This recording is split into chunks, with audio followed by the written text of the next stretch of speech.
Welcome student. In this video we going to discuss the demand chapter. Okay, demand. सब लोगों को पता है कि डिमांड क्या होती है, ठीक है। अगर किसी लेमैन से पूछा जाए तो वो भी बता देगा कि डिमांड क्या होती है जब मैं किसी चीज़ की डिमांड करता हूँ। नॉर्मली लेमैन की लैंग्वेज में ये बोला जाता है, but when we going to study the economics we have to know the exact meaning of demand. हमें पता होना चाहिए कि एग्जैक्ट मीनिंग डिमांड का क्या है। डिमांड ये नहीं कि मैं जाके किसी शॉप पे जाके कह दूँ मुझे ये चाहिए वो चाहिए, तो डिमांड ऐसे नहीं होती है। तो डिमांड की डेफिनेशन क्या है बच्चे? Demand for a commodity is the desire to buy a commodity. It's a desire.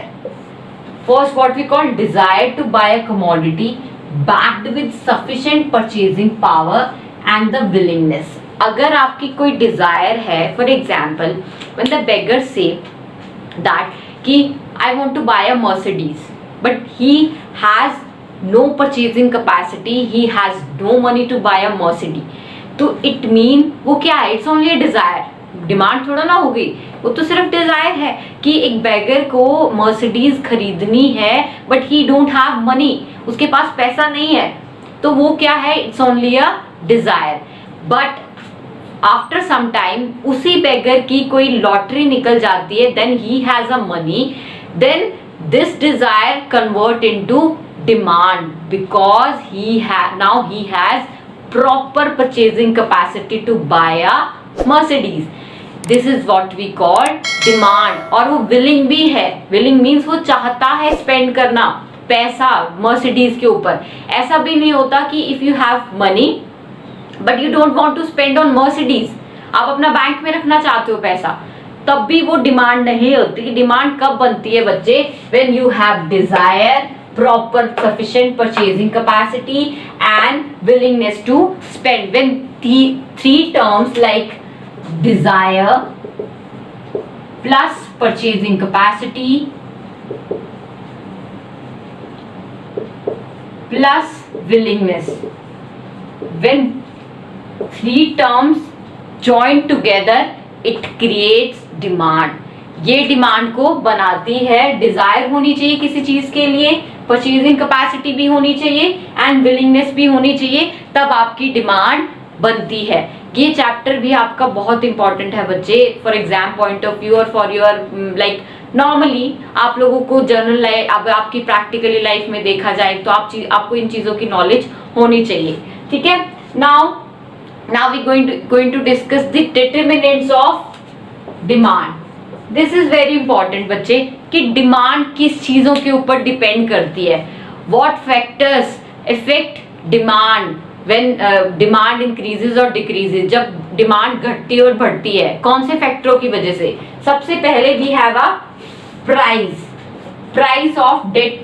This is demand of x commodity is a function of price of x good, price of related good, income, taste and preferences and expectations.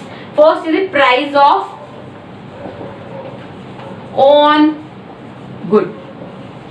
If I'm saying the price of marker, I'm talking about the commodity like marker. If the price of marker increases, when the price increases my demand decreases, vice versa, price decreases demand increases. It's an inverse relationship between the price and demand. Inverse relationship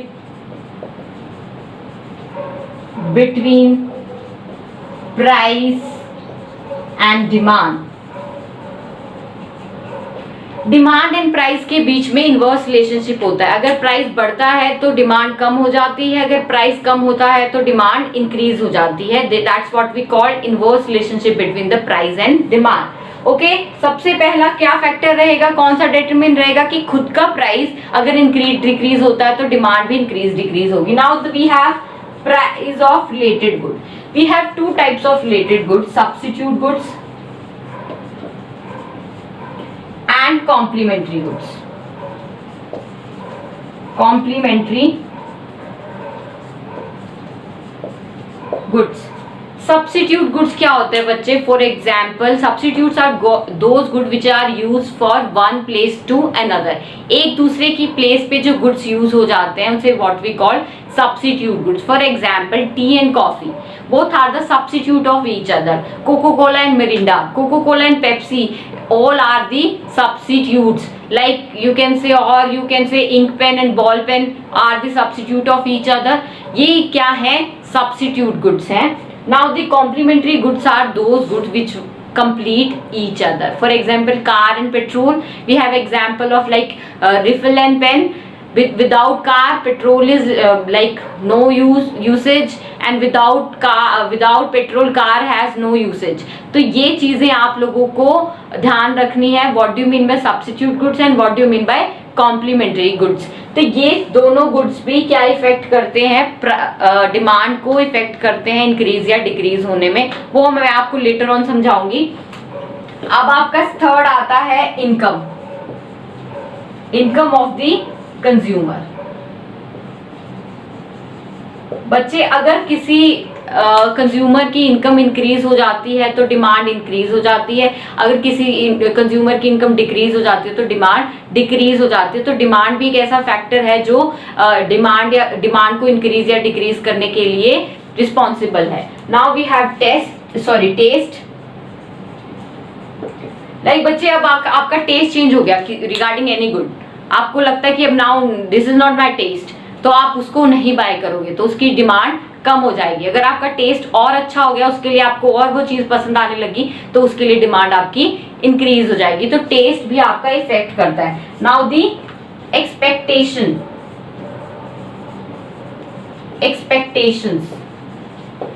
expectations क्या होती है? अगर मुझे लगता है कि इस product का प्राइस इन फ्यूचर इंक्रीज होने वाला है, मुझे लग रहा है कि फ्यूचर में इसकी शॉर्टेज हो जाएगी या स्कार्सिटी हो जाएगी, तो मुझे क्या लगता है कि इसे प्रेजेंट में ही बाय कर लेना चाहिए. तो प्रेजेंट में उसकी डिमांड को मैं इंक्रीज कर दूंगी. ठीक है. तो अगर मुझे लगता है कि फ्यूचर में ये प्राइस इसका कम होने वाला है, तो मैं तब उसको अभी नहीं खरीदूंगी. मुझे लगता है कि यार फ्यूचर में ही खरीदना चाहिए इस चीज को. तो इस टाइप से आप लोगों की जो ये फैक्टर्स हैं हमारे डिमांड को इफेक्ट करते हैं नेगेटिवली या पॉजिटिवली. कुछ फैक्टर्स नेगेटिवली करते हैं, कुछ पॉजिटिवली करते हैं. तो ये वाले फैक्टर्स क्या है? डिमांड को इफेक्ट करते हैं. This is very important determinants of demand. Thank you so much.